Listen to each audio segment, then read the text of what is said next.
ಸರ್ಕಾರ ಅಧಿಸೂಚನೆ ಹೊರಡಿಸಿದೆ ಸರ್. ನೋಡಿದೆ, ಫೈನಲ್ ನೋಟಿಫಿಕೇಶನ್ ಮಾಡಿದ್ದಾರೆ. ಇವತ್ತಿನವರೆಗೆ ಆ ಒಂದು ರೈತರ ನೋವು ಕಳೆದ ಸುಮಾರು 450-470 ದಿನಗಳಿಂದ ನಿರಂತರವಾಗಿ ಅಲ್ಲಿಯ ರೈತರು ಏನು ಪ್ರತಿಭಟನೆ ಮಾಡ್ತಾ ಇದ್ದಾರೆ. ಅಲ್ಲಿ ಅತ್ಯಂತ ಯಶಸ್ವಿಯಾಗಿ ಕೃಷಿ ಕೆಲಸಗಳು ನಡೀತಾ ಇದೆ.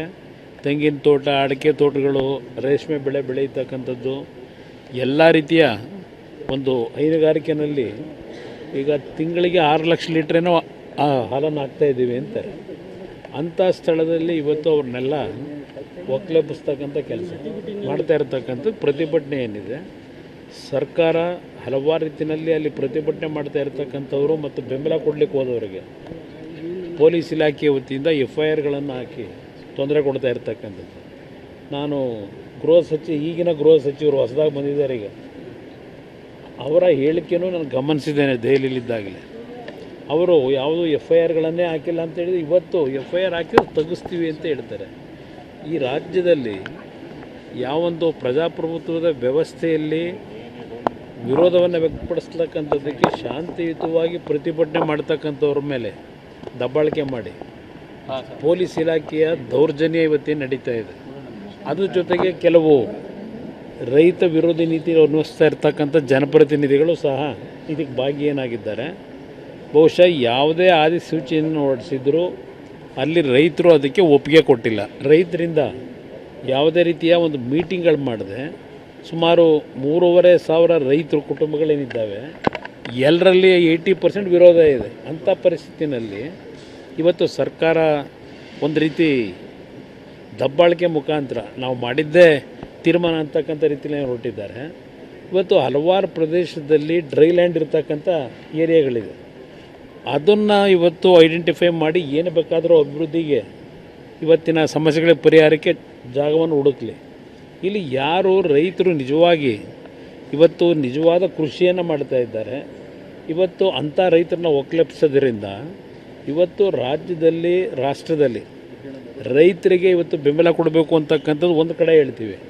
ಇವತ್ತು ಆಹಾರ ಉತ್ಪಾದನೆ ಇರ್ಬೋದು ಮತ್ತು ಬೇರೆ ಬೇರೆ ದೇಶಗಳಿಗೆ ರಫ್ತು ಮಾಡ್ತಕ್ಕಂಥ ರೀತಿಯ ಒಂದು ತೋಟಗಾರಿಕೆ ಒಂದು ಕೃಷಿ ಕೆಲಸವನ್ನು ನಿರ್ವಹಣೆ ಏನು ಮಾಡ್ತಾ ಇದ್ದಾರೆ, ಆ ಭಾಗದಲ್ಲಿ ಜನ ಇವತ್ತು ಈ ಕೃಷಿಯಿಂದ ಉತ್ತಮವಂತ ಬದುಕನ್ನು ಇವತ್ತು ಅವ್ರು ಕಾಣ್ತಾ ಇದ್ದಾರೆ.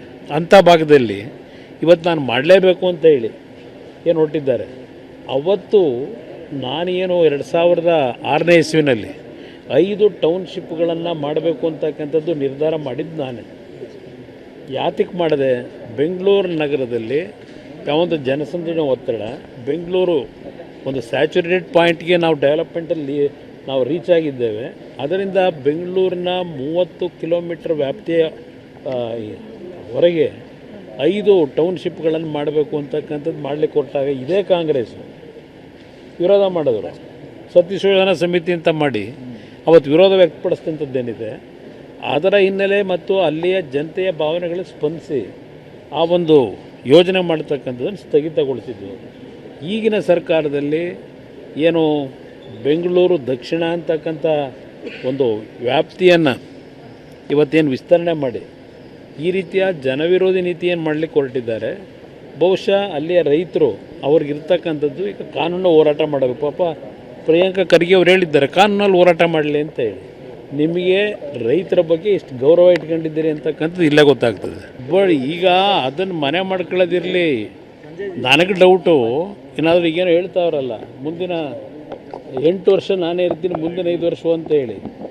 ಆ ಮುಂದಿನ 5 ವರ್ಷವೂ ಇವ್ರು ಏನಾದರೂ ಮುಂದುವರೆದು ಬಿಟ್ಟರು ವಿಧಾನಸೌಧ ಏನು ಮಾಡ್ತಾರೆ ಅಂತ ನನಗೆ ಗಾಬರಿ ಆಗಿದೆ.